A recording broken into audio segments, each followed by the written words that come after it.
The radio frequency spectrum that remote radio controllers use to communicate with our aircraft is essential. If there are any interruptions or interferences, there could be a lost link between the controller and the aircraft, and that could result in a flyaway. It is our responsibility as remote pilots in command to do our best to determine that our radio frequencies are free and clear of interference.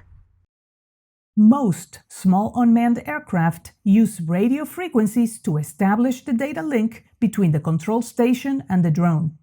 Considerations for radio frequencies include frequency interference and line-of-sight obstructions. The most commonly used small unmanned aircraft frequencies are 2.4 and 5.8 GHz. These bands are also used for computer wireless networks. Therefore, frequency interference can cause problems in areas with many wireless signals. In such places, you could get a lost link or fly away. Consult the Small Unmanned Aircraft Operating Manual and manufacturer's recommended procedures before conducting small unmanned aircraft operations in areas near heavy wireless transmission signals. Frequency interference is one of the most common causes of flyaways. Therefore, remote pilots in command must assess the risk of such interference prior to and during flight.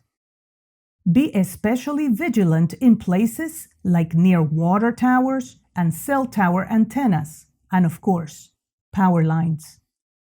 Some frequency spectrums used for small UA operations are regulated by the FCC. However, some operating frequencies are unlicensed and can be used freely.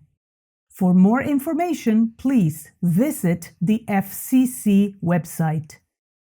sUAS radio frequency bands are considered line of sight, which means that you need a straight line with no obstructions between the remote controller and the aircraft. The aircraft may not work properly when barriers exist between the control station and the aircraft.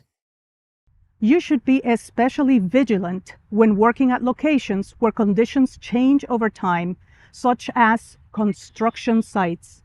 Remember that while communication between the remote controller and the aircraft may have been fine for the last mission, that big wall that was erected in the meantime may pose a barrier to communication on this flight.